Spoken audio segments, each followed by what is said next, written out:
শুধু ক্রিকেট না, অন্যান্য অনেক খেলাতেও বিকেএসপির সাফল্য আছে।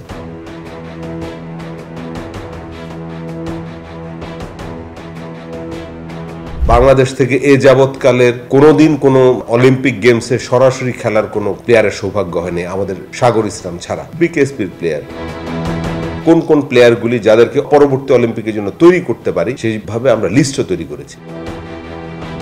বিকেএসপিতে চায়না এরা একটা স্পোর্টস ইনজুরির রিহ্যাবিলিটেশন সেন্টার করে দিতে যাচ্ছে। সুইমিং, তারপর জিমন্যাস্টিক্স, বক্সিং, টেবিল টেনিস, এই চারটা খেলায় যত কম থেকে শুরু করা যায় তত ওদেরকে মোল্ডিংটা ভালো হবে। আমরা যেভাবে তৈরি করি, বের হয়ে যাওয়ার পরে যখন ফেডারেশনগুলি তাদের দায়িত্ব নেয়, প্রত্যাশা অনুযায়ী আমরা সেভাবে করে স্যাটিসফাইড না। আপনি দায়িত্বটা কেমন এনজয় করছেন?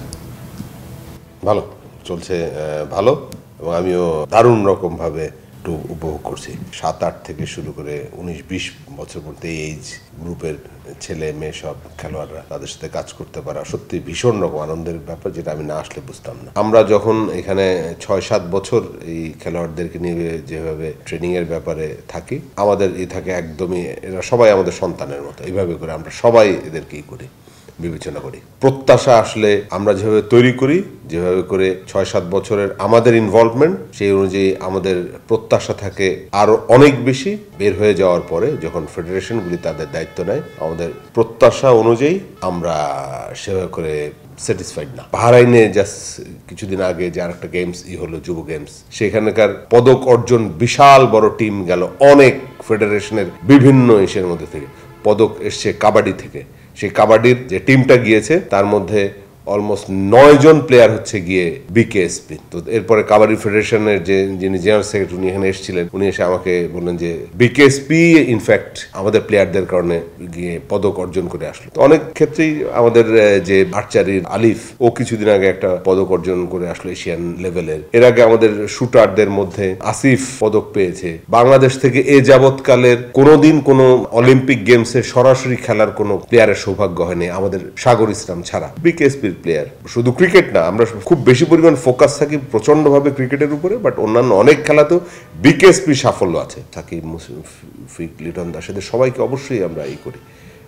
বাট পরবর্তীতে এই জিনিসটা হয়তো এগিয়ে যাচ্ছে, বাট হয়তো আরেকটু বেশি পরিমাণ চেস করতে হবে যতদিন তারা বিকেএসপিতে থাকে। এরপরে যখন ইন্টারনেট পাস করে চলে যায়, তখন তারা ফেডারেশনের এসে চলে যায়। এখন ফেডারেশন কতখানি তাদেরকে তৈরি করবে এবং তাদেরকে গড়ে আরো সামনের দিকে এগিয়ে নিয়ে যাবে, এটা তাদের কর্মপরিকল্পনা। বাট আমাদের ক্ষেত্রে আমরা সর্বাত্মকভাবে চেষ্টা করি পরবর্তী সাফল্যগুলি যেভাবে হচ্ছে, আমরা বিকেএসপি যাদেরকে আমরা তৈরি করে দিয়েছি ফেডারেশনকে, উই আর নট স্যাটিসফাইড। আমাদের আকাঙ্ক্ষা অনুযায়ী পরবর্তী সাফল্যগুলি মনে হয় হচ্ছে না। আমরা যেভাবে তৈরি করে দিচ্ছি, পরবর্তীতে সাফল্যগুলি ওই লেভেলের আসছে না। সাব গেমস যখন হতো, সাব গেমসে আমরা কত পরিমাণ গোল্ড পেতাম। এখন একটা সাব গেমসে 1-2টা গোল্ড আসে।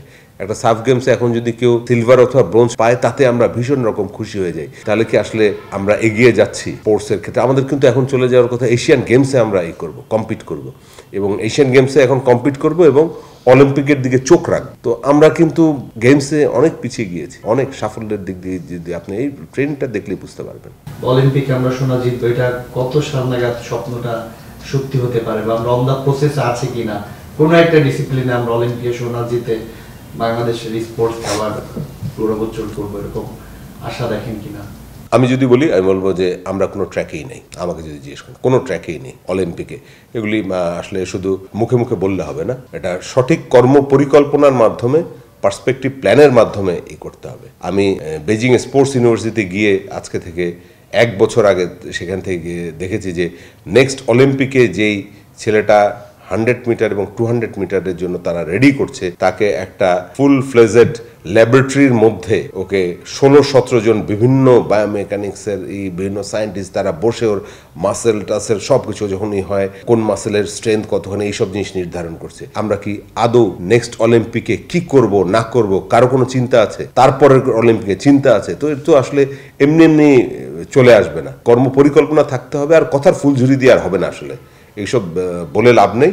কর্ম পরিকল্পনা তৈরি করে তারপরে সেটা বাস্তবায়নের দিকে করতে পারে। যেমন অলিম্পিকের ব্যাপারে আমাদের কাছে বিকেএসপি পরিকল্পনা কি, আমাদের কাছে একটা পার্সপেক্টিভ প্ল্যান চেয়েছিল। আমরা নেক্সট অলিম্পিক এবং 2032 অলিম্পিক পর্যন্ত আমরা বিকেএসপি মনে করি কোন কোন খেলায় এখন থেকে শুরু করলে অলিম্পিকে কিছু করা সম্ভব, আমরা একটা পার্সপেক্টিভ প্ল্যান আমরা দিয়েছি, বাজেট দিয়েছি এবং আমাদের অ্যাসেসমেন্টে অলিম্পিকে যদি সাফল্য আমাদেরকে আসে তাহলে আর্চারি এবং শুটিং এই দুইটা খেলা দিয়ে আসবে। এবং এই দুইটা খেলায় বিকেএসপির এই মুহূর্তে কোন কোন প্লেয়ারগুলি যাদেরকে অলিম্পিকের জন্য নেক্সট অলিম্পিক অথবা পরবর্তী অলিম্পিকের জন্য তৈরি করতে পারি সেইভাবে আমরা লিস্টও তৈরি করেছি। লিস্ট তৈরি করে আমরা পাঠিয়ে দিয়েছি বাজেট প্ল্যানিং সহ সমস্ত কিছু সহ।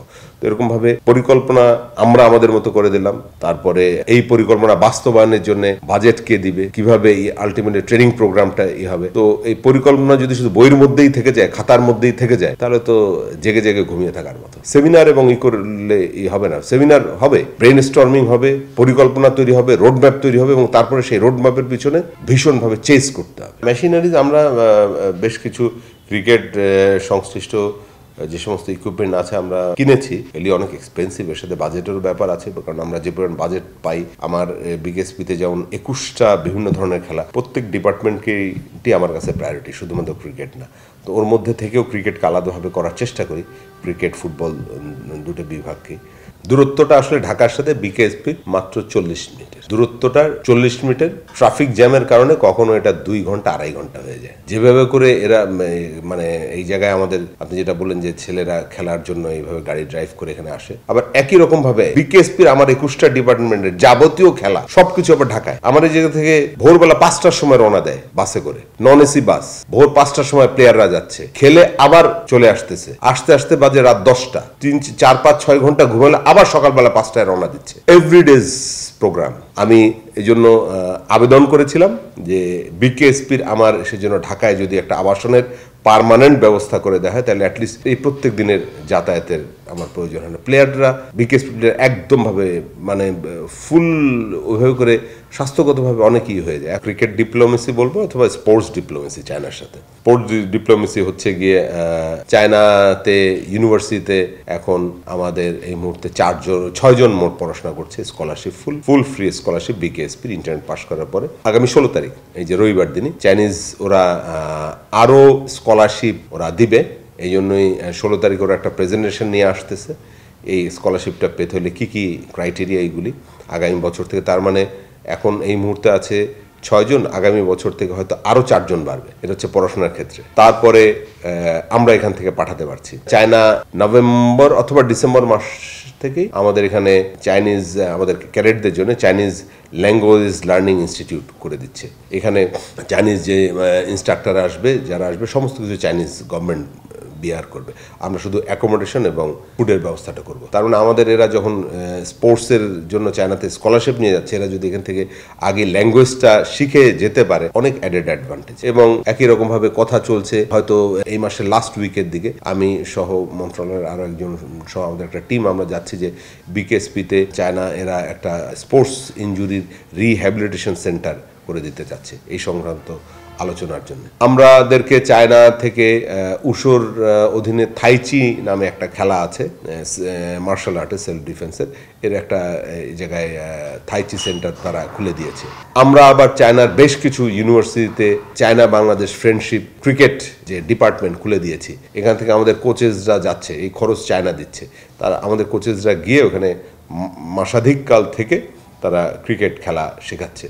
তো বিনিময়ে চায়নার সাথে আমাদের যুগান্তকারী শুরু হয়েছে স্পোর্টসের মাধ্যমে। এবং বিকেএসপি আমরা এই জিনিসগুলি বিকেএসপি নিজেরাই সোর্সিং করে বিভিন্ন বিশ্ববিদ্যালয়, আমাদের ঢাকাতে চাইনিজ এম্বাসির মাধ্যমে এই জিনিসটা আমরাই করছি একেবারেই। তখন ওরা বললো আমাকে যে সুইমিং, তারপর জিমন্যাস্টিক্স, বক্সিং, টেবিল টেনিস, এই 4টা খেলায় যত কম থেকে শুরু করা যায় তত ওদেরকে মোল্ডিংটা ভালো হবে। তারপরে সমাজসেবা অধিদপ্তর, তাদের সাথে যোগাযোগ করি সমাজ কল্যাণ মন্ত্রণালয়ের মাধ্যমে। আমি সচিব স্যারকে বলি, উনি বেশ কিছু সরকারি শিশু সদন রয়েছে, তাদের সাথে আমাদেরকে কানেক্টিভিটি করে দেয়।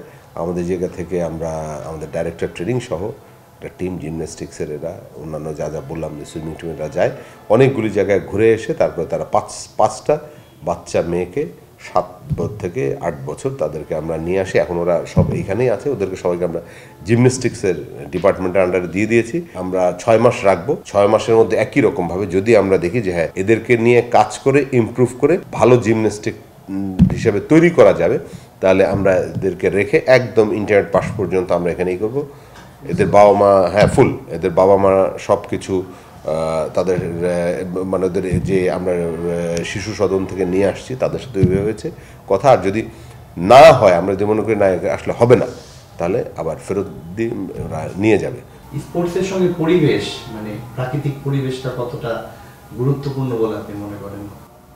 এটা আসলেই ভীষণ রকম ভাবে রিলেটেড, একই রকম ভাবে বিদেশে দেখা অভিজ্ঞতাটা থেকে বলি। এবং আমরা যে কি চেষ্টা করছি কুনমিং এ ইয়াংজু ইউনিভার্সিটিতে, মিনজু ইউনিভার্সিটি, ওদের ভিতরে প্রচুর ফরেস্টের মতো লেক, অনেক লেক। তো ওরা আমাকে বললো যে ট্রেনিং এবং পড়াশোনার মধ্যে যখন মনোটোনাস হয়ে যায়, এই জিনিসগুলি নাকি মনোটনি ভাঙে। একটা মানুষ যদি ফরেস্ট বলি, গ্রিন প্রচুর গাছপালা, তার ভিতর দিয়ে হেঁটেও যায়, তখন তার অনেক কিছু মাইন্ডের মানে মনের অনেক কিছু পরিবর্তন আসে। লেকের পাড়ে যদি বসে থাকে, এটাও তাকে অনেক পরিবর্তন করে, মানসিক পরিবর্তন, আবার নতুনভাবে উৎফুল্ল করে, নতুনভাবে আবার ট্রেনিং নেওয়ার ব্যাপারে। তো ওই অনুযায়ী আমাদের জায়গা ছোট, এই ছোট জায়গার মধ্যে 21টা ডিপার্টমেন্ট। তো তার মধ্যে এইবার আমরা চেষ্টা করেছি, এমনি এই জায়গাটা কম্পারেটিভলি অনেক গ্রিন, আরও কিছুই করার জন্যে।